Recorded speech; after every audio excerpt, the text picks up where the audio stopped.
A gente vai falar um pouquinho hoje sobre neurofisiologia da mediunidade. Um desses temas que às vezes fica meio complicado, né? Neuro, de neurônio, cérebro, né? Fisiologia, como as coisas funcionam dentro do corpo humano, da mediunidade. Então o que a gente quer tentar entender é o que acontece dentro do cérebro, dentro do corpo, absolutamente, do médium enquanto ele está em transe.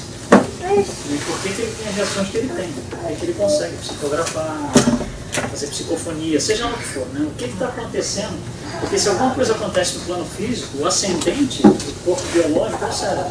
Então alguma coisa acontece dentro do cérebro que faz ele mexer a mão, escrever, que faz ele falar, né?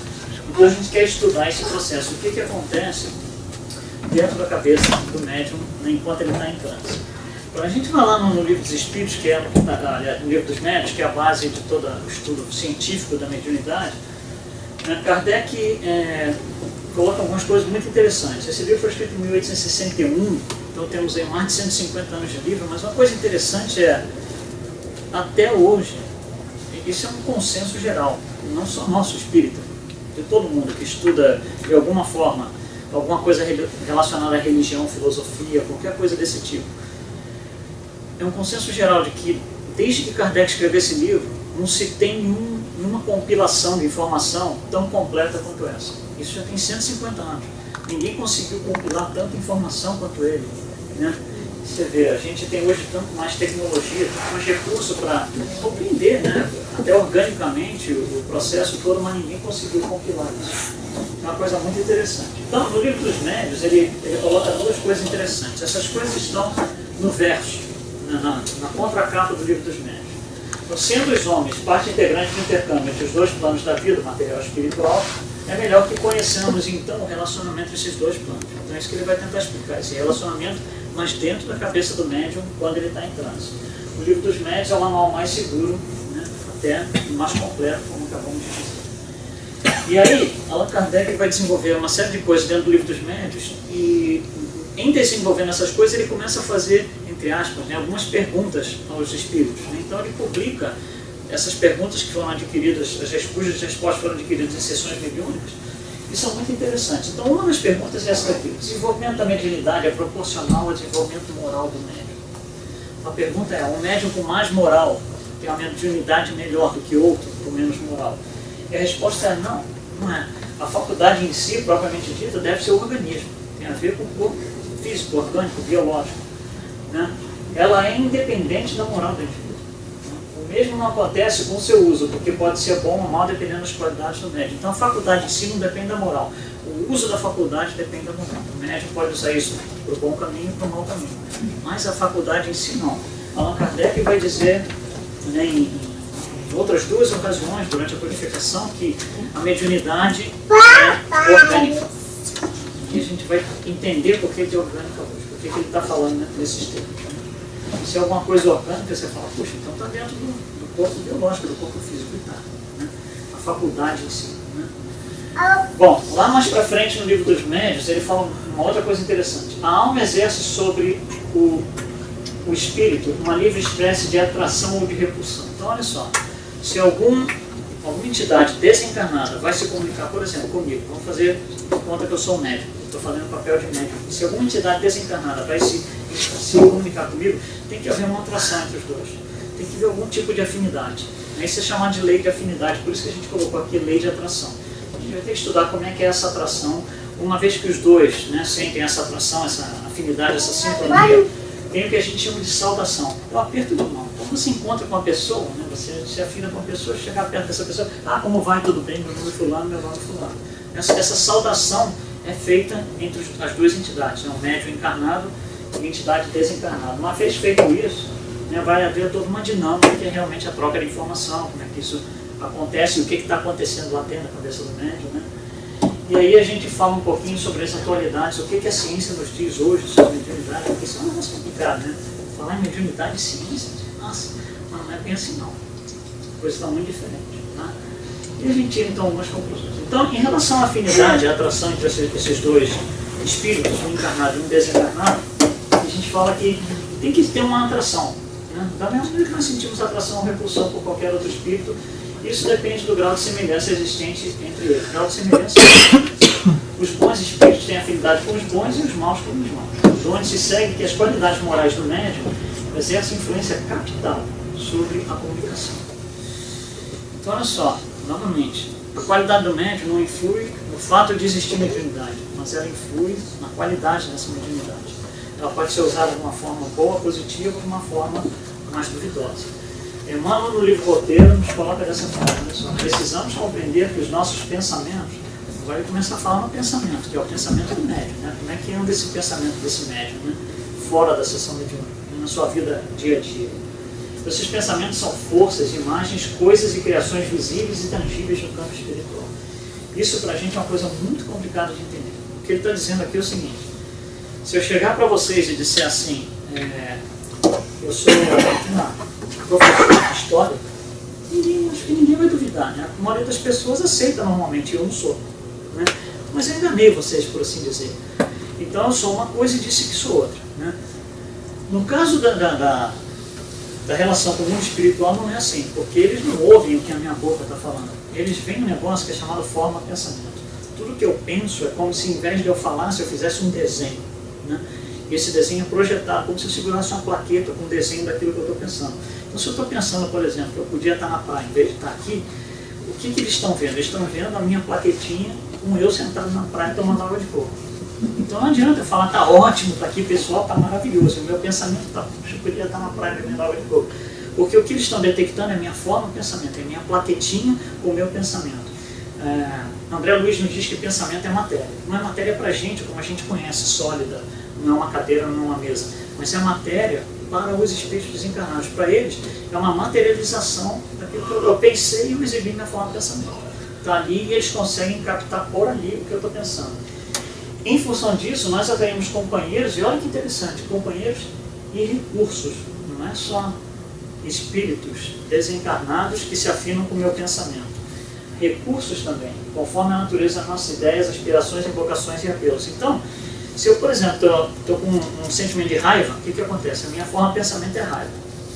Então, não só os espíritos raivosos que conseguem alcançar aquilo vão se aproximar de mim, mas todo e qualquer recurso que eles possam utilizar, né, que alimentem a raiva, eles vão utilizar. Não são só eles, os espíritos. Eles fazem as coisas acontecer. Né? É mais do que pura simplesmente a companhia ou a sintonia. São recursos também, que são organizados pela espiritualidade que se afina comigo para que aquele negócio se mantenha, né, e vá indo para frente. Então, André Luiz, em função disso, ele define para a gente um negócio chamado campo mental. E campo mental, da mesma maneira que pensamento, sendo matéria, para a gente é complicado entender, campo mental também é complicado entender. Então a gente vai por analogia. Né? A gente imagina o campo mental como uma pequena fogueira. Imagina que você está num lugar todo escuro e você bota uma fogueirinha ali. Né? As pessoas que estão mais em volta da fogueira são capazes de apontar, ó, a luz está vindo dali, daquela fogueira ali. À medida que você vai se afastando, você ainda vê a luz, você ainda está sob a influência da luz, mas vai chegar um ponto que você já está relativamente longe, você já não sabe dizer aonde está o ponto de origem. É, por exemplo, como se você dirige no meio da madrugada aqui para Fort Lauderdale, não tem absolutamente luz nenhuma. Então está tudo escuro, aquele brilho, o sol falando do seu carro. Vai chegar uma hora, você está se aproximando de Fort Lauderdale, você começa a ver tipo um clarão. Você não consegue dizer, está naquele ponto, é aquela cidade, você está sob, entre aspas, a influência do campo mental da cidade. Né? Então, cada um de nós, quando a gente pensa, a gente gera um campo mental, a minha forma de pensamento. Quando eu levantei minha bandeirinha com a minha forma de pensamento, aquilo é minha fogueira, que começa a se espalhar. Os espíritos que estão mais perto vão sentir aquilo com mais intensidade, os que estão mais longe ainda vão sentir aquilo, com um pouco menos de intensidade, mas ainda vão sentir aquilo. Então, essa ideia do campo mental, essa analogia com uma fogueirinha, é uma coisa eficiente em termos de a gente conseguir entender o que é esse campo mental. Então, o que André Luiz vai nos dizer é o seguinte: Allan Kardec nos ensina que somos espírito e corpo físico e existe um intermediador que eles chamam de perispírito. Nós sabemos disso. Aí André Luiz vai dizer o seguinte: olha, para efeito acadêmico, até para efeito de entendimento, nós vamos pegar esse perispírito, que é aquele cara no meio ali, e vamos dividir em 3 partes. Né? E ele chama essas 3 partes de corpo mental, corpo espiritual e duplo etérico. Então a gente acaba sendo aí uma multicomposição de como se fosse 5 corpos, por assim dizer.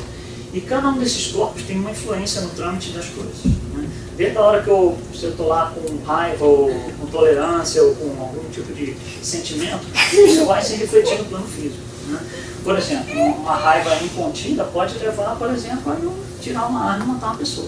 Que é um evento no plano físico, ocorreu um evento no plano físico, alguém foi lá no plano material. Né? Então isso tem que sair daqui, tem que descer até aqui. É como se fosse uma linha de produção. Né? Então, à medida que isso vai acontecendo, a gente vai tentar entender por que acontece dentro da cabeça do médium, por que acontece.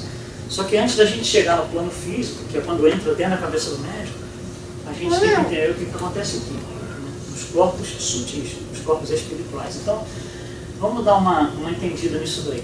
Porque a saudação, o aperto de mão, não é feito com a mão. É feito pelo perispírito. É o perispírito do médium que está aqui, por exemplo, com o perispírito da entidade que vai se comunicar. Esse aperto de mão é feito a nível de perispírito. Então tem que entender tudo que se passa aqui a nível de perispírito quando as mãos são apertadas, por assim dizer. Então vamos lá, nós vamos fazer uma rápida pincelada de cada um desses 5 corpos, por assim dizer, né? Começando lá de cima com o espírito em si. O espírito em si não é exatamente um corpo, por dizer, né? Mas academicamente a gente chama, até por causa da figurinha, para ficar mais fácil de entender, mas ali é o eu verdadeiro. Né? Ali está a minha coletânea de vícios e virtudes, toda a minha história. Né? Então tudo de qualquer tipo de reação, qualquer evento, né? Qualquer sentimento, qualquer emoção, eu posso responder de 2 formas. Puxando atributos do meu baldinho de vícios ou do meu baldinho de virtudes. O que define um ou outro não é o evento, é o livre-arbítrio. Eu vou escolher agora agredir a pessoa. Mas no mesmo evento semelhante, no outro, eu vou escolher não agredir a pessoa, vou ser delicado. Então você vê que é uma questão de escolha nossa. Né? Ao mesmo evento a gente reage de uma forma com uma pessoa e de outra forma com outra pessoa. Né? Por exemplo.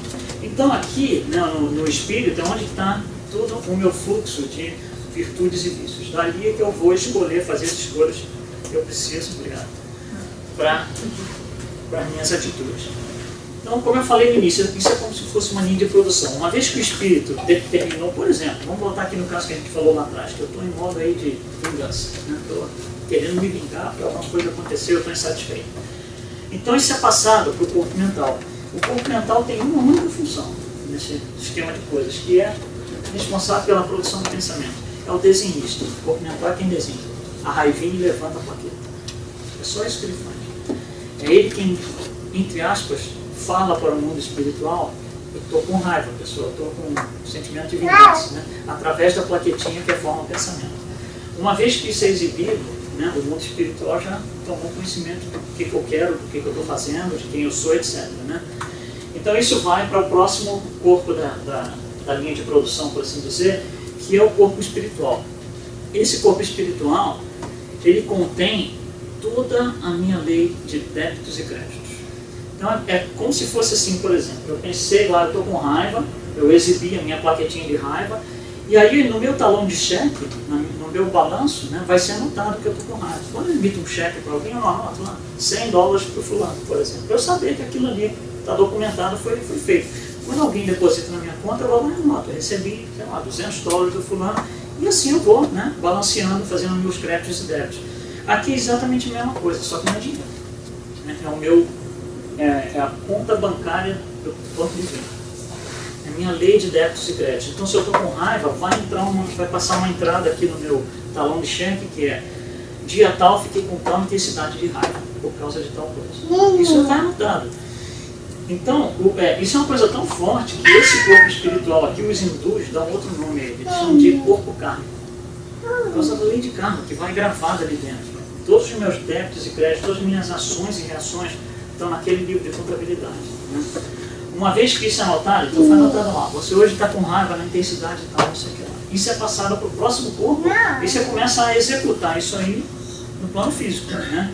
Esse próximo corpo é o duplo etérico. Tem um monte de outros nomes para o duplo etérico. Para hoje a gente não é o objetivo estudar isso hoje. O que a gente precisa saber é o seguinte: esse duplo etérico é que contém a boca dos centros de força, dos chakras. Então, os chakras são como se fossem cones de absorção de energia, e a boca deles está centrada no duplo etérico. Então o que acontece? Se você começa a receber energia ruim, por que eu estou recebendo energia ruim mesmo? Né? Eu estou com raiva. Né? Aí o que acontece? Os grandes amigos ali meus, opa, vamos nessa, vamos fazer um banquetinho aqui dos raivosos. Do banquetinho dos raivosos, que é a energia que eu estou adquirindo? A energia de raiva. Isso vai para o meu duplo etérico, que é onde está a base do centro de força. O que acontece com todos os meus centros de força? Se desalinha todo. Então isso se desalinha aqui, ali, à medida que a gente vai tendo eventos de raiva. Mas o que acontece quando eu vivo raiva? Quando eu vivo vingança? Quando eu vivo fraternidade? Quando eu vivo caridade? Né? Esses centros de força vão tomando uma forma mais assim, perene, né?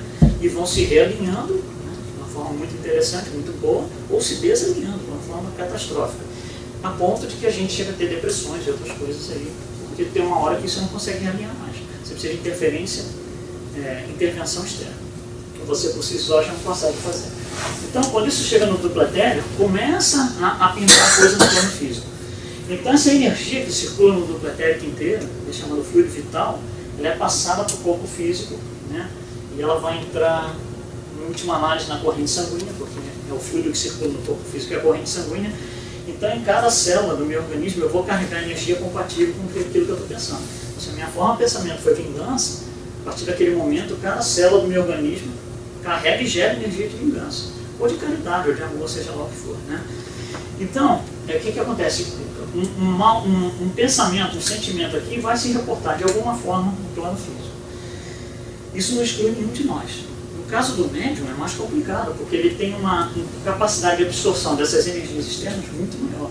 Se você não é médium, a absorção existe, mas ela meio que se dilui, ela não se faz sentir muito presente e mais ou menos a gente vai indo. Mas o médium tem aquilo de uma forma extremamente amplificada. Então ele sente de uma forma muito grande. Por isso que a moral do médium começa a ficar importante. Senão ele começa a fazer bobagem à torta e à direita, fora da sessão mediúnica. E começa a se desequilibrar completamente. Porque chega uma hora que os centros de força dele ficam tão desequilibrados que ele não consegue nem agir mais na sessão mediúnica. Até na sua vida pessoal, ele fica completamente perdido. É muito desafiante para o médium. É por isso que por isso que Allan Kardec fala tanto, Allan Kardec e Emmanuel, os dois, né?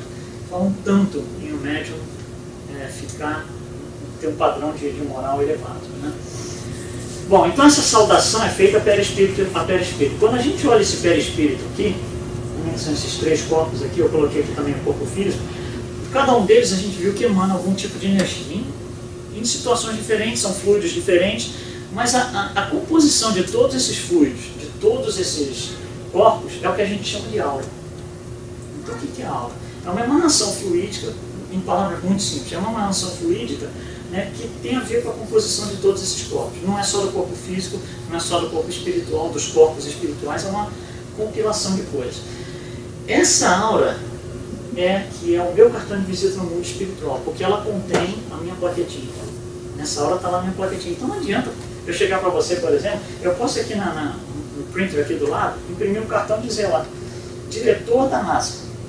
Todo mundo acredita, nossa, o cara é diretor da NASA. Mas é uma tremenda mentira. Com a minha aura eu não consigo fazer isso, porque ela não é lida daquilo que eu escrevi, daquilo que eu disse para vocês, ela é lida da plaquetinha da forma de pensamento. Se a minha forma de pensamento é raiva, aquele cara é raivoso. Se a minha forma de pensamento é fraternidade, nossa, queridos bons, vamos nos afastar porque nós somos dos maus. E assim vai, né? Então a aura ela acaba representando esse cartão de visita do mundo espiritual, né? Quem estuda a aura hoje, a nível científico, é a física quântica. Sem saber que estão estudando a aura, mas não, né? Porque a aura não obedece às leis de Newton, da física convencional. Ela obedece a outro tipo de comportamento, que é o comportamento quântico. Então tem muita gente na física quântica mexendo com isso daí. Então, essa saudação ela vem pelo perispírito, né, e pelas emanações fluídicas que são a aura. Então o perispírito começa a ficar uma coisa importante nesse conjunto de coisas, nessa aproximação entre os dois. Então, quando a gente vai estudar mediunidade, a gente começa a se aprofundar muito no perispírito. Hoje não é o nosso objetivo, porque a gente quer estudar neurofisiologia, eu quero dentro da cabeça. Mas a gente está tentando criar, né, um fluxo de coisas. Primeiro eu me afinei com fulano, eu fiz o aperto de mão com ele, então a coisa está chegando perto da minha cabeça, ainda não entrou no plano físico, ainda está no meu perispírito. Um dos grandes estudos do perispírito vem desse autor aqui francês, Gustave Gelei. A história dele é muito interessante, em 2, 3 minutos. Você vê que ele nasceu quando a codificação estava terminando, né? Então ele ainda, quando estava nos seus 14, 15 anos, ele se deparou com o livro dos Espíritos. E começou lá, sem compromisso nenhum, né, como um teenager, a dar uma fuçada, por assim dizer, no livro dos Espíritos, começou a achar interessante. Ele falou, puxa, esse negócio aqui não é para você ir lendo assim, isso daqui tem que ser estudado. Aí ele voltou a estaca zero, começou do início, e foi fazendo ali suas anotações. Cada pessoa tem um jeito de estudar diferente, alguns anotam, outros, né, leem 2, 3 vezes, outros memorizam e tal. O jeito dele era escrever, fazer um pequeno resumo. E aí ele está lá fazendo resumo, à medida que ele vai lendo. Quando ele acaba o livro dos Espíritos, ele tinha um livro. Ele escreveu outro livro, basicamente de anotações e coisas interessantes que ele extraiu dali. E aí, mostrando a vários amigos, os amigos incentivaram ele, puxa, você tem que publicar esse negócio, porque é maravilhoso, é espetacular e tal. Ele falou, mas não é bem assim, porque nós só vamos entender a alma da coisa quando a gente estudar perispírito, profundamente. E nessa época você não tem tecnologia, você não tem equipamento, você não tem como estudar muito, né? Mas lá, os trancos e barrancos, capenga, como dava para ser, ele estuda tudo isso e ele escreve um livro chamado Perispírito, né? E nesse livro ele tem essas duas passagens muito interessantes, que a gente às vezes não se dá conta, né? Então não são exatamente novidades para a gente, mas a colocação, a forma com que ele coloca é muito, muito interessante. Ele vai tentar primeiro definir o que é perispírito, né? Que para nós não é novidade nenhuma. O perispírito é um meio de união entre a alma e o corpo, nada de novo. Porém, olha só o que ele fala, condição necessária para as relações entre o moral e o físico, não relações entre o espírito e o corpo. Olha só como ele dá uma dimensão um pouquinho mais, né? A gente para e pensa assim, poxa, peraí, o que esse cara está falando? Está sério o negócio agora, ele mexeu com a moral. Antes era o espírito e o corpo, agora não, mexeu com a moral e o físico. É como eu aplico o meu conhecimento moral, meu desenvolvimento moral no plano físico, né? Aí começa a fazer, inclusive, científico encarnado, com essa definição. E um pouquinho mais na frente, ele vai falar do que é composto esse perispírito. E olha só como é que ele fala para a gente. É composto da quinta essência. Essa, para mim, pessoalmente, é a maior definição de perispírito no menor espaço de palavras possível imaginar. Olha o que ele fala. É composto da quinta essência dos elementos combinados das encarnações anteriores. São o quê? 10 palavras ali. Mas olha só, a quinta essência dos elementos combinados das encarnações anteriores. Ou seja, o meu histórico espiritual inteirinho, tudo que eu fiz, tudo que eu aprendi, tudo que eu vivi, todas as experiências, independente se boas ou ruins que eu tive, está tudo naquele perispírito. Então, todo o meu histórico está ali, né? E ele fala que a pessoa evoluciona, esse perispírito, né, essa quinta essência, evoluciona e progride com a alma tanto mais sutil ou material. Ou seja, uma pessoa que está num plano menos desenvolvido, esse perispírito é mais grosseiro, mais material. A pessoa que está mais desenvolvida, esse perispírito é mais sutil, menos material. Então é uma colocação muito interessante, que a gente às vezes não se toca, é uma coisa muito simples, mas a colocação que ele faz é interessante. Ainda sobre o perispírito, direto da codificação, né, dos médiuns, Kardec nos coloca dessa forma. O perispírito, como se vê, é o princípio de todas as manifestações, através dele que existem todas as comunicações. Né? Seu conhecimento deu a chave de uma grande intensidade de fenômenos. Ele permitiu dar um grande passo à ciência espírita, fazendo-a entrar num caminho novo, tirando-lhe todo o caráter maravilhoso. Ou seja, à medida que você consegue entender, que é o que Gustavo Ferreira está estudando, entender o perispírito, começa a sumir o misticismo, né, milagres e coisas parecidas, que Kardec, inclusive, está lá na Gênesis, na segunda parte, explicar para a gente.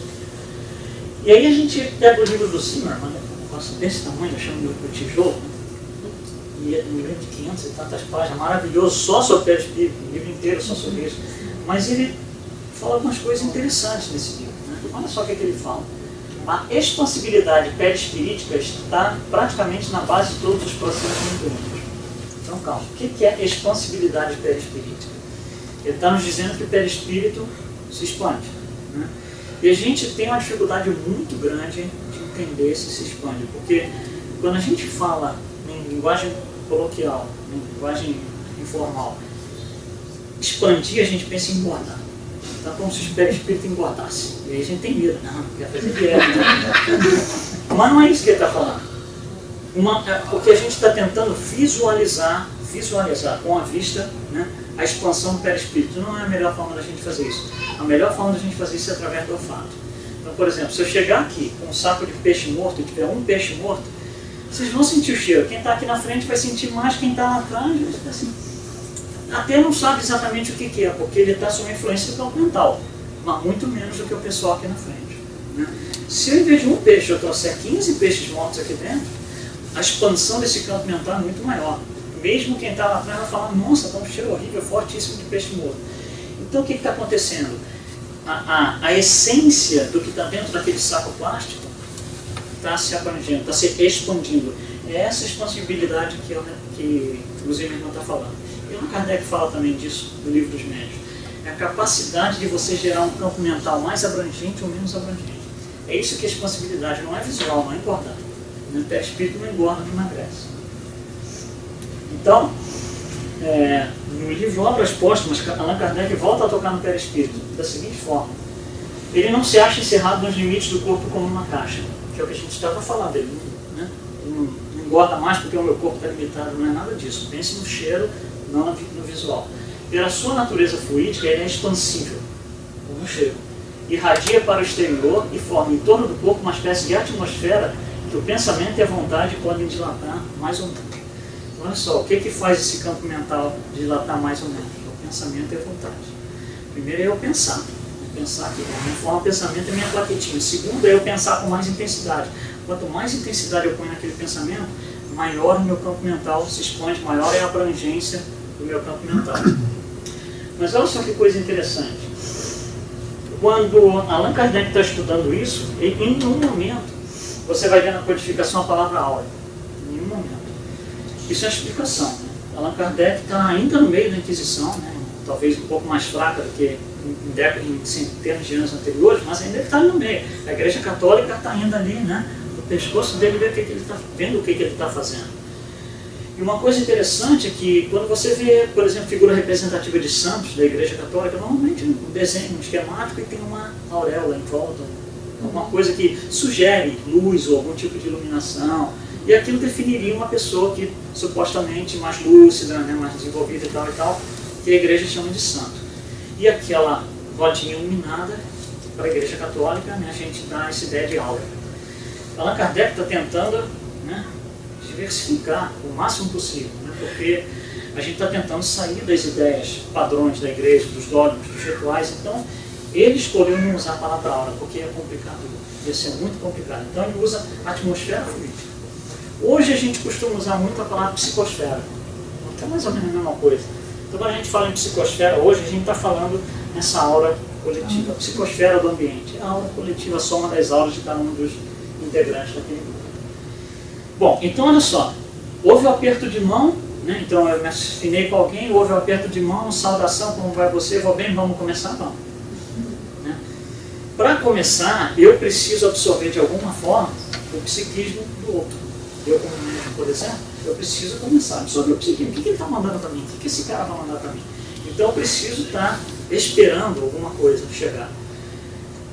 Essa comunicação, esse psiquismo é captado pela glândula pineal. O glândula pineal é um estudo completamente à parte, é uma hora de estudo, mas a gente vai usar só os elementos básicos que conseguem manter o curso da explicação aqui. Essa glândula pineal ela é responsável por todos os fenômenos psíquicos e mediúnicos. Todo o psiquismo nosso, inclusive do nosso próprio espírito, é captado pela glândula pineal. E ela está aqui, né, na base do coronário. Então, o coronário, como chakra ascendente, como centro de força ascendente, ele capta tudo e dali para frente vai haver algum tipo de interferência no organismo. Mas essa glândula pineal ela tem 3 funções básicas no corpo. Né? 2 delas para hoje a gente não está interessado. Uma é a função cronobiológica, onde ela controla os ciclos de vigília e sono, né? Tudo que tem a ver com o tempo dentro do organismo, essa é outra história. Ela é uma glândula endócrina que gera uma série de hormônios, né, que também vão fazer se correlacionar com o funcionamento do organismo, também é outra história. Mas ela tem uma terceira função, que é a função sensorial. Né? E isso aqui não é especulação mais. A partir de 1988, quando 2 cientistas alemães, o Sam e o Paul Hart, conseguiram demonstrar cientificamente que a glândula pineal recebe informação de ondas eletromagnéticas e converte em neuroquímica no organismo. Então isso não é mais especulativo, isso é fato científico. Então essa glândula pineal ela absorve todas essas energias psíquicas, ela é o ascendente de toda e qualquer força subconsciente no organismo. Então olha só o poder que tem a glândula pineal. Né? Como eu falei, isso é um estudo de uma hora separada, mas né, para manter só um estudo aqui, a gente está mencionando o que interessa para a gente hoje. Então, todas as nossas emoções são controladas por essa glândula pineal. Então, olha só, aí começa a ficar interessante, porque se essa glândula pineal controla as emoções e ela capta alguma coisa que vem de fora, isso quer dizer que alguma coisa que vem de fora pode influir nas minhas emoções. Se eu capto coisas boas de fora, eu vou ter um certo reação das minhas emoções. Se eu começo a captar coisa que não é muito boa, a reação vai ser outra. Né? Muito provavelmente eu não vou gostar muito, não vou estar satisfeito. E aí, voltando lá no livro do Zimmermann, ele fala uma coisa sobre a glândula pineal também que é interessante. Ele fala assim, que é um órgão neuroendócrino. O endócrino não é de glândula simplesmente do metabolismo. Neuro já tem a ver com o cérebro. Então já aumentou a participação da glândula pineal no cenário. Né? Então, é um órgão neuroendócrino que apresenta conexões funcionais e anatômicas com o sistema imunológico. Nossa, agora aumentou mais ainda a participação da pineal, porque ela agora está com o pé dentro do sistema imunológico. Então, num desequilíbrio ali, desequilíbrio no sistema imunológico. Né? Ele continua, em particular, sendo em consequência um importante órgão imuno, sistema imunológico, neuro, que tem a ver com o psiquismo, endócrino, tem a ver com a glândula que ela é. E ele fala que um pensamento amoroso e equilibrado faz com que o centro coronário e o complexo pineal projetem a sensação de bem-estar físico e mental. Não podemos dessa fase de outra forma. Um pensamento não equilibrado e não amoroso me causa mal-estar. Por quê? Porque a glândula pineal está captando o quê? Um psiquismo que eu preferia não ter. Né? Mas, por alguma razão, eu estou permitindo isso. Como que eu estou permitindo? Forma de pensamento. É assim que eu permito. Tá? Então, começo a me complicar, no caso que a gente está estudando os médios, o médium começa a se complicar por causa das formas de pensamento que ele está exibindo. Se ele não está com o pensamento ali bonitinho, reto. Então, isso não é na hora da sessão mediúnica, é no curso da vida normal dele.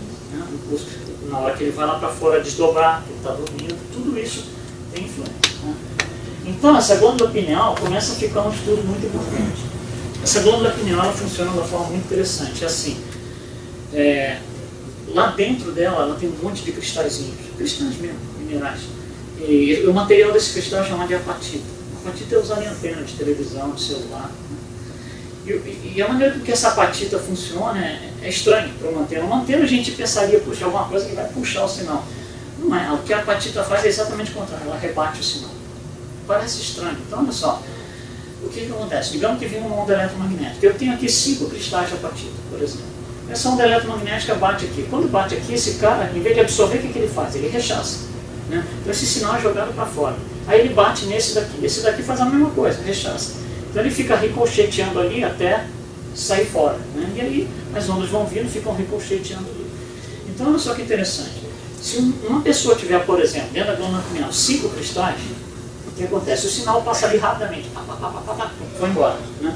Mas imagina uma pessoa que tem 1000 cristais dentro da glândula pineal. O que acontece? Ele fica batendo ali. Até ele passar pelas 1000, o sinal ficou ali muito tempo disponível. Não passou muito rápido. Né? Então, dá a oportunidade do organismo físico dessa pessoa de captar esse sinal e, puxa, vamos analisar com toda a calma, porque eu tenho todo o tempo do mundo.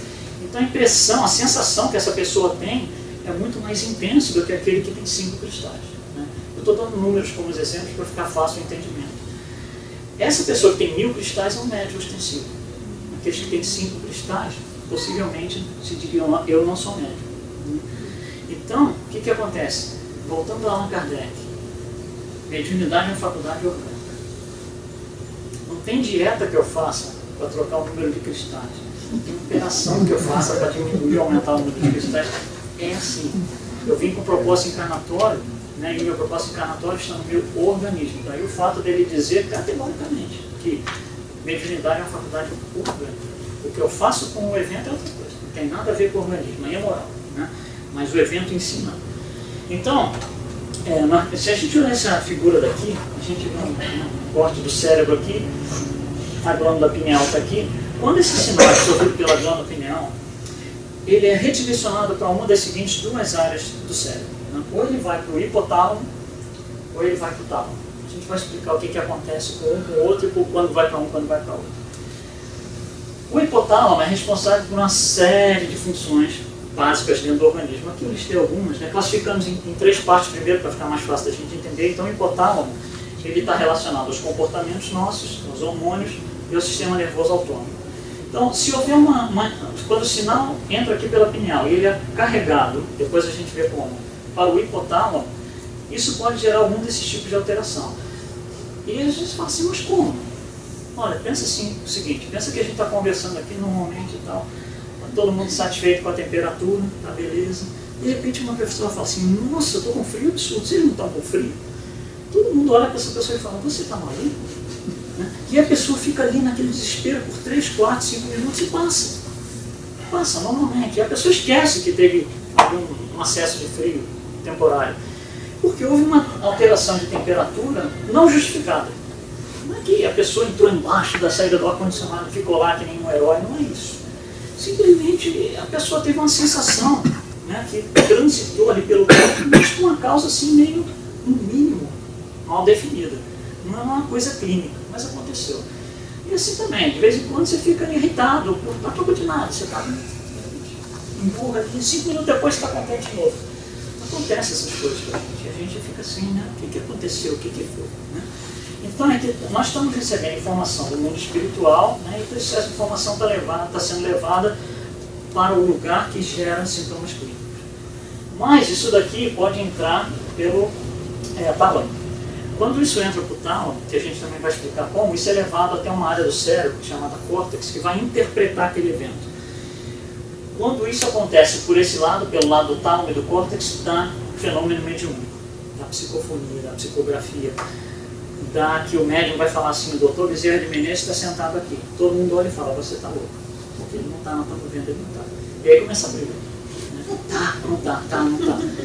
Então nós vamos tentar entender o que está passando na cabeça do médium, que ele diz ali para mim que está, todo mundo olha e fala, não está. Né? O que está acontecendo na cabeça do médium? Será que deu piripaque? Será que os neurônios ficaram loucos? Né? É isso que a gente está tentando entender. Então, a primeira coisa que a gente tem que pensar é o seguinte, quando ocorre o fenômeno da mediunidade, isso é coisa que hoje a ciência também domina inteiramente, os dados da ciência. Se você fizer a medição dos parâmetros básicos, sinais vitais e biométricos para o médium antes do trânsito, então o médium vai para a sessão mediúnica. Antes de começar a sessão, antes de apagar a luz, fechar as portas, você vai lá, mede todos os sinais vitais básicos dele, você vai ter um certo resultado. Né? Quando o médium está em transe, você tira exatamente os mesmos parâmetros durante o trânsito. E você faz lá a listagem de todos os parâmetros. Quando você coloca um do lado do outro, são duas pessoas fisicamente diferentes. Se você levar isso para o médico, olha esses dois aqui, esses dois resultados, o que você acha que ela fala? O que tem a ver com o outro? Essa pessoa parece ter uns 50 anos, esse aqui parece ter uns 20. Né? Por quê? Porque são coisas completamente diferenciadas. Né? Claro que o médico não sabe da história. Mas para ele não faz sentido nenhum você falar no mesmo corpo físico gerando aquilo, porque teoricamente não tem cabimento. Então, obviamente, tem um ascendente que faz as coisas acontecerem no plano físico. Como a gente viu, a coisa vai descendo aqueles corpos todos, mental e tal, espiritual, né? E por isso que dá sinal vital diferente no caso do outro. Bom, então para a gente entender por que o médium diz que o doutor Bezerra de Menezes está sentado aqui e todo mundo fala você está louco, não é isso? Né? Nós vamos tentar, vamos estudar um caso de evidência. A evidência é isso. O médium chega e diz, doutor Bezerra de Menezes está ali. Todo mundo fala, não está. Então, nós vamos usar esse desenho como referência que a gente cortou, né, uma seção reta do cérebro, os olhos estão para lá, né, a pessoa está olhando para o lado de lá, né, aqui está a retina. Eu vou deixar isso aqui no canto para a gente ir consultar no dia que precisa. Então, quando eu olho alguma coisa, digamos, eu olhei essa cadeira. Né, então, o que acontece? A luz da cadeira reflete e entra pela minha retina. Né, entrou aqui na minha retina. Então, entrou como luz do lado de cá. Isso passa dentro da retina, do outro lado da retina. Vê aqui que isso tem como ser, podemos chamar de fios. Tá? São fios que vão ligar lá para o meião do cérebro. Então, do outro lado da retina, né, onde está o nervo óptico, que é esse fio que passa aqui, não tem sentido falar mais em cadeira. Aquilo são pulsos elétricos, são choques elétricos.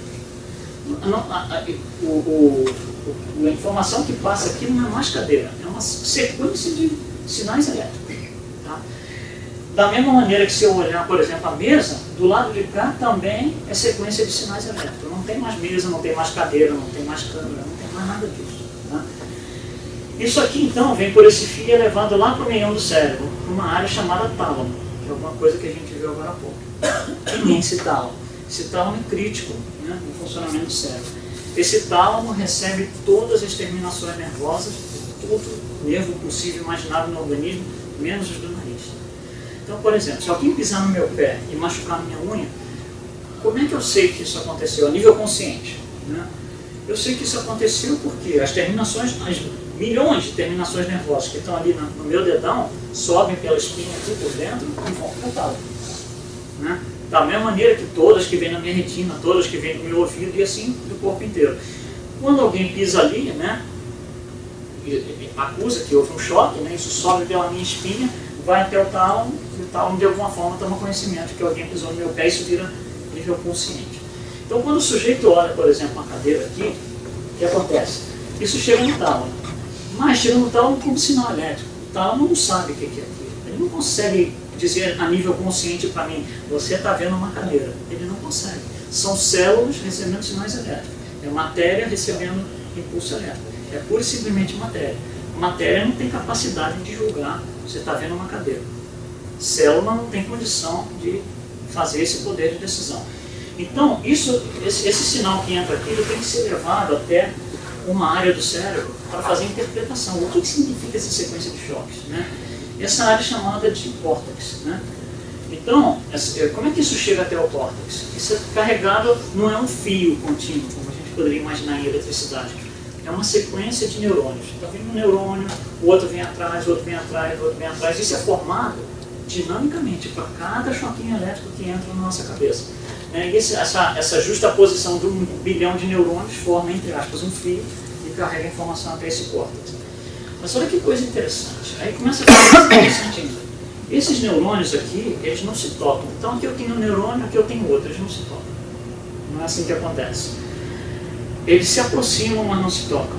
Né? E a maneira com que isso acontece é... Existe um intervalo aqui, né, que faz com que um neurônio se aproxime do outro, né, e um consiga passar a informação para o outro. Só que essa informação aqui é passada por química. É química que passa essa informação. É uma coisa muito interessante. Né? Então, olha só, tudo que é choque elétrico que entra aqui, né, chega aqui nessa pontinha, ele tem essas pequenas bolsas, são bolsas mesmo, com líquido dentro. Né? Quando o choque elétrico chega ali, ele abre as bolsas, o líquido vaza, vem para o lado de cá, esse cara detecta que tem líquido ali na ponta e ele converte de volta para o sinal elétrico. Olha a complicação. Então, olha só, aqui dentro do neurônio é sinal elétrico, daqui para cá é química, sinal elétrico, química, sinal elétrico, química, a cada par de neurônios.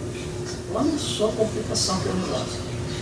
Mas aí é que fica exatamente interessante, porque olha só, o que a gente descobriu é o seguinte: tudo que é objetivo está sendo carregado a informação pelos choques elétricos. Tudo que é subjetivo está na química. Então, por exemplo, chegar e perguntar para vocês assim, o que é isso aqui? Todo mundo possivelmente vai dizer, é um controle remoto. É extremamente objetivo isso. Vocês responderam controle remoto pela eletricidade no cérebro. Aí se eu perguntar assim, isso é grande ou pequeno? Como é que fica? Metade vai dizer que é grande, metade fica pequeno. Se eu perguntar, é feio ou bonito? Metade diz que é feio, metade diz que é bonito. Esse julgamento está acontecendo por causa da química. Então, tudo que é subjetivo tem a ver com química. Eu hoje posso estar vestido de amarelo, amanhã eu acordo e falo, hoje não vai amarelo de jeito nenhum, estou com vontade de vermelho. A mesma pessoa, com as mesmas roupas que eu tenho à disposição todo dia. Então, o que acontece? Naquele dia, a minha química está diferente. Tudo que é objetivo é eletricidade, tudo que não é química. Isso é só um parênteses, só para a gente ver a complexidade da coisa. Então, tem dia que o médium se comporta de uma forma, tem dia que ele se comporta de outra forma. Né? Por causa da percepção dele é diferente. A percepção está na química, não está no sinal elétrico. Bom, então isso daqui, né, forma esse, entre aspas, grande fio, que é essa justaposição de neurônios, e vai ser levado para a área do cérebro que faz a interpretação. Lembra, isso aqui é um choquinho elétrico, o sinal elétrico. Alguém tem que chegar e falar, eu já sei o que é essa sequência de sinais elétricos, é uma cadeira. Quando isso é levado ao cérebro, né, isso tem que ser levado para a área do cérebro que corretamente faz essa interpretação. Se a gente pensar no cérebro como um volume, uma massa, né, de matéria, né, isso é como se fosse uma cebola, em camadas. Né? As 6 camadas superiores é o que a gente chama de córtex. Né? Essas 6 camadas superiores de células é que conseguem interpretar. Né? Só que a gente descobriu que existem áreas do cérebro que interpretam algumas coisas, outras áreas interpretam outras coisas. Por exemplo, se alguma coisa que tem a ver com imagem, no caso que eu estou falando da cadeira, por exemplo, isso vai ser levado para essa área que sabe interpretar a imagem e não sabe interpretar som. Não vai haver nenhum caso em que entra alguma coisa pela retina e isso é levado para cá. Por que não? Porque o nervo óptico é um fio, que o TAR não sabe de onde está vindo, essa informação está vindo da retina. Se ela está vindo da retina, ela tem que ir para cá. Assim também, a audição. Tudo que vem do ouvido, ela sabe que ela tem que mandar para a parte que reconhece sons aqui. Né? Quando isso chega aqui, vamos pensar novamente. Né? Isso é uma massa de células. Quando isso chega aqui, não dá para a gente aceitar com muita facilidade que essa massa de células disse para mim, isso daí é uma cadeira. Como é que uma massa de célula vai fazer isso? Isso é uma decisão que requer inteligência. Tem que ser alguma coisa que está acima do nível celular. Tem que ser uma coisa que faz essa julgamento para mim. O que acontece quando isso chega aqui? Isso é passado para o cérebro perispiritual, que aqui está o princípio inteligente. É passado para o perispírito. O perispírito, então, pega essa informação e começa a comparar com tudo que eu conheço. Então, será que isso é uma banana? Não é. Será que é um lápis? Não é. Será que é uma cadeira? É uma cadeira. Inclusive, você já conhecia isso. Né? Se eu trouxer uma fruta nova aqui que ninguém viu, por exemplo, se ninguém conhecesse um maxixe, por exemplo, eu trago um maxixe aqui e eu pergunto, o que é isso? Ninguém sabe. Aí eu falo, isso é maxixe. Na próxima vez que eu trouxer um maxixe, vocês sabem o que é. Porque aí o perispírito já tem isso, entre aspas, documentado. Ele vai conseguir, né, quando ele fizer lá as comparações, opa, isso aqui eu já conheço, chama maxixe. Né? Então, toda essa passagem para cá não pode ser uma célula que interpreta isso, um grupo de células. Tem que ser um princípio inteligente, tem que ser uma coisa que está pelo menos um nível acima do plano material. Então, quando a gente olha isso aqui, a gente divide, assim, grosseiramente falando, em três partes. Né? Essa parte aqui tem a ver com a aquisição da luz ali da cadeira, que entra no meu olho. Né? Depois a gente tem uma parte toda de controle, que passa lá no cérebro, então, trafega lá no cérebro. E finalmente isso vai ser interpretado, isso vai retornar para mim do meu perispírito, dizendo isso é uma cadeira que você já conhecia. Mas olha só, o que acontece, por exemplo, se eu conseguir, de alguma forma, colocar uma informação direta no córtex, sem usar o aparelho visual e sem usar a seção de controle? Será que dá para fazer isso? Algum tipo de informação, tipo como se fosse um hacker, né, de computador, chega aqui e diz assim, olha, você está vendo o Dr. Bezerra de Menezes ali. É o que acontece? Um hacker. Como se alguém fosse um intruso, né, e colocasse uma informação dentro do meu cérebro pré-interpretada. Eu não estou fazendo a interpretação dela aqui. Está vindo pré-interpretada, eu não controlei o processo. Né? Quando isso aqui acontece, isso é mediunidade. Onde esse camarada aqui vai dizer, Dr. Bezerra de Menezes está sentado ali. Aí a gente usa o nosso olho e fala, não está. Começa a fazer sentido agora, né? E quando e como que isso aconteceria? Alguém coloca a informação direta aqui dentro do meu córtex, não do meu cérebro, do meu córtex, pré-interpretado, né? Que vai dar a sensação de mediunidade. Isso vem da glândula pineal. Lembra que a glândula pineal, ora isso vai para o hipotálamo e vira sintoma clínico, ora isso vem direto aqui no córtex, no tálamo e no córtex. Então o que acontece? Esse sujeito aqui, ele captou um psiquismo que diz para ele, o Dr. Bezerra de Menezes está sentado ali. Aí eu chego aqui e falo, você está louco. Não está mesmo. Então, dá para entender por que está acontecendo as coisas. E assim, audição e tudo mais. Você vai no manicômio, qual é a queixa número 1 dos pacientes? Eu vejo coisas, eu ouço vozes. Né? Aí você fala assim, você vê coisa, mas como que vê coisa? Ele está aqui e você está aqui. Não estamos falando a mesma coisa, é da briga, vai. É da briga, porque né, não estamos entendendo direito o processo. Então começa a ficar mais sensato a gente entender quando o médium fala tal coisa está acontecendo, sentir tal coisa, ver tal coisa, ouvir tal coisa. Porque ele está recebendo essa informação através do psiquismo, né, através da sua glândula pineal, e isso está indo direto para o córtex dele. Tá? Algumas atualidades da ciência. Onde que a ciência anda com mediunidade? Muito bem, só que eles não sabem. O que acontece é que hoje em dia a gente tem muito equipamento, a gente tem máquinas tipo scanner cerebrais, os PET scans, que nos dão uma visibilidade muito grande em termos de informação sobre o funcionamento cerebral, né? Então, o que acontece com essa máquina? É muito interessante. Primeiro, você pega um camarada, por exemplo, você bota o camarada ali dentro, né, onde vai ser... O que essa máquina faz, ela capta em tempo real o metabolismo do cérebro. Ou seja, quais são as áreas daqueles lobos occipital que a gente viu, onde está tendo atividade. E nós sabemos, a medicina sabe o que significa isso. Sabe que se tiver atividade aqui atrás, o cara está vendo alguma coisa. Se tiver atividade aqui do lado, o cara está ouvindo alguma coisa. São coisas que já são sabidas. Quando você coloca o cara na máquina e você vê o resultado, você fala, esse cara está ouvindo alguma coisa, esse cara está vendo alguma coisa, esse cara está sentindo, está imaginando alguma coisa, né? Então, uma coisa interessante que a gente faz é, por exemplo, você bota o cara lá dentro e dá para ele uma barra de chocolate para ele comer. Aí ele se delicia lá e tal, e você, entre aspas, filmou toda, ou gravou todo esse metabolismo. Você manda o cara embora e fala, olha, volta aqui para fazer um novo experimento, mesma pessoa.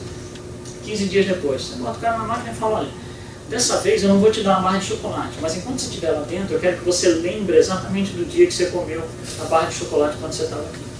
Quando você grava, você vai ver os dois resultados são absolutamente iguais, em áreas acessadas e intensidade. Então, para o cérebro, ele não consegue mais reconhecer o que é imaginação, né, o que é tempo real. Ele não consegue, para o cérebro não interessa. Né? Isso é uma coisa muito interessante que a ciência sabe. Bom, com essas máquinas de PET scan e tudo, escanas cerebrais, houve uma experiência aqui na cidade de Nova York, na Universidade de Colômbia, muito interessante, onde o objetivo era estudar casos de alucinação. O que é alucinação? O paciente diz, eu estou vendo um peixe aqui no chão. Todo mundo fala, não tem peixe no chão. E aí está bem. Né? E eles foram estudar esses casos. Né? Então, algumas coisas que a gente precisa saber, nós vemos que desde a hora que eu vejo alguma coisa, a cadeira e tal, passa por todo esse processo, vai lá para a área de interpretação.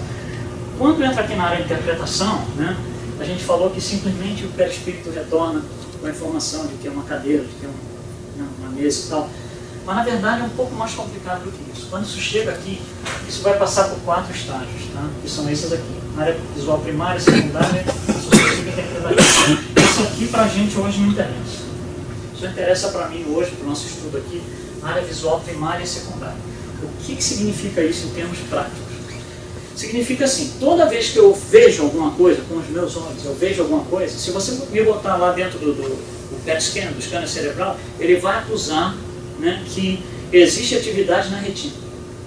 E não tem novidade nenhuma, eu vi uma coisa, pronto, atividade na retina. Mas se eu chegar para você e disser assim, lembra do que você comeu ontem? No almoço. O que acontece? Você pensa, então, lembrei. Você pode lembrar com o olho fechado? Então você não precisa da visão, certo? Então, essa lembrança, ela é iniciada numa outra área da memória chamada área visual secundária. O nome é muito importante, mas só para diferenciar. Se eu pedir para você imaginar uma coisa, por exemplo, imagina que você está com um pijama preto de bolinha amarela. Você consegue imaginar? Precisa do olho estar aberto? Não, então vem daqui, ela começa na área visual secundária, é o caso da imaginação.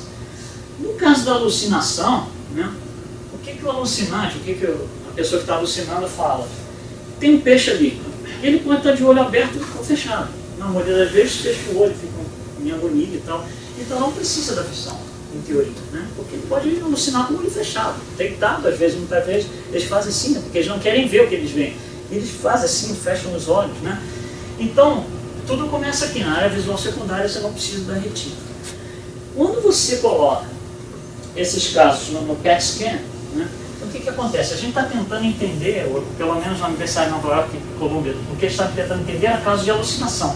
Né? Por que acontecem certas coisas? E eles começaram a ter uma resposta estranha.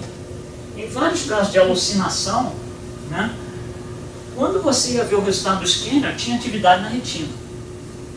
Aí complicou, porque isso não era esperado. Como é que você diz para mim, tem um peixe morto aqui, se você está de olho fechado? Como é que explica a atividade na retina? Não estava muito coerente. Então, por isso que os estudantes foram pegar, isso aqui é conhecimento da ciência, né? Esse é conhecimento que a ciência já tem há algum tempo, né? Essa linha pontilhada é saber. Então, eles queriam estudar esse caso aqui, como é que pode ter atividade na retina se o cara está alucinando? Ele está de olho fechado, pior ainda. Né? aí foram estudar, fizeram vários experimentos, né? E aí começaram a constatar um fato muito interessante, que era o seguinte: quando o sujeito dizia que estava alucinando, a gente ia lá e colocava o PET scan, media, e o PET scan acusava atividade não na retina, mas no tálamo e no hipotálamo. E aí a ciência fala assim: peraí, tálamo e hipotálamo não tem atividade nenhuma, não é órgão de sensor, não é órgão sensorial, não é órgão de sentido. Tálamo e hipotálamo é a área de trânsito de informação, de visão e de outras coisas. Não tem, é área de trânsito, não tem exatamente, não é um órgão de sentido, não é um traço que você sente, não é uma visão que você olha, não é um ouvido que você ouve. E aí eles falaram: tá meio esquisito esse negócio. E aí deixaram o caso de lado. Mas à medida que o tempo foi passando, começou a ter uma incidência muito grande disso. Onde você tinha sujeito que dizia se está alucinando, você ia lá com o PET scan dizia está com atividade no tálamo e no hipotálamo. Mas aí tem uma coisa que eles não pensaram. Junto do tálamo e hipotálamo está a glândula pineal. O que faz a glândula pineal? Capta psiquismo. Então o que o PET scan está captando? Atividade psíquica. Sem que a ciência saiba disso. E eles estão tentando entender o que está acontecendo até hoje. Isso é de 2012, está sendo estudado, reestudado, avaliado, mas olha onde nós chegamos. Meio que sem saber, né? Eles não conseguiram ainda, né, conectar os pontos, mas olha onde a gente está. Isso é, a gente poderia dizer que é um caso oficialmente provado pela ciência de evidência. O que a máquina diz, está tendo atividade no hipotálamo e no tálamo, né? Então é uma coisa muito interessante, a ciência está nesse ponto hoje. Vamos começar a tirar algumas conclusões rapidamente, só para a gente fechar. André Luiz e Mecanismos da Mediunidade diz isso: toda partícula da corrente mental é aquela que é gerada pela nossa forma de pensamento, né? A plaquetinha. Nascida nas emoções e desejos recônditos do espírito, ou seja, tudo começa lá no nível do espírito, se desloca, produzindo radiações eletromagnéticas cuja frequência varia conforme os estados mentais do emissor. Ou seja, a corrente mental, o campo mental que eu gero quando eu estou com raiva não é igual quando eu estou em fraternidade, quando eu estou em vingança, quando eu estou em tolerância, são coisas diferentes. Por isso que eu me afino com grupos de espíritos diferentes à medida que o meu pensamento dinamicamente vai mudar. Em Emmanuel e em Roteiro, né? O pensamento é energia viva e se desloca em torno de nós. Desloca em torno de nós forças sutis, construindo paisagens ou formas, né? São as plaquetinhas, as formas de pensamento, e criando centros magnéticos ou ondas, agora olha só, com as quais nós emitimos a nossa atuação e recebemos a atuação dos outros. Então o que eu vou receber? É o que eu mandei. Não dá para eu emitir raio e receber amor. Não dá para eu fazer forma de pensamento de fraternidade e receber um obsessor ali que vai me destruir. Não dá. Porque são coisas simbólicas. Eu recebo e também para fora. Né?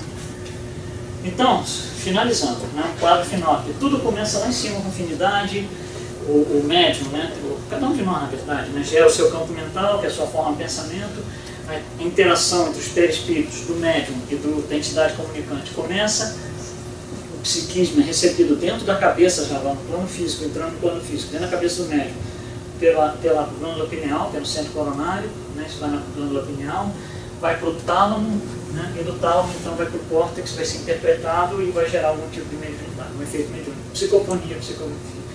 Olha que interessante, até aqui, daqui para cima é moral, daqui para baixo é físico. Só entra no corpo do médium aqui. Por isso que lá no início Gustavo Gelei fala que é a comunicação entre o moral e o físico. Tudo que é moral do médium desce até aqui. Depois que chegou aqui, você não para mais. Porque entrou no plano físico. Então, como é que o médium para essas sensações que ele tem, essas coisas horríveis e tal? Não é aqui, não é tomando remédio, não é nada disso aqui. Está lá em cima aquele quadro, está lá na afinidade, lá com o pensamento. Então, muito obrigado, boa noite a todos.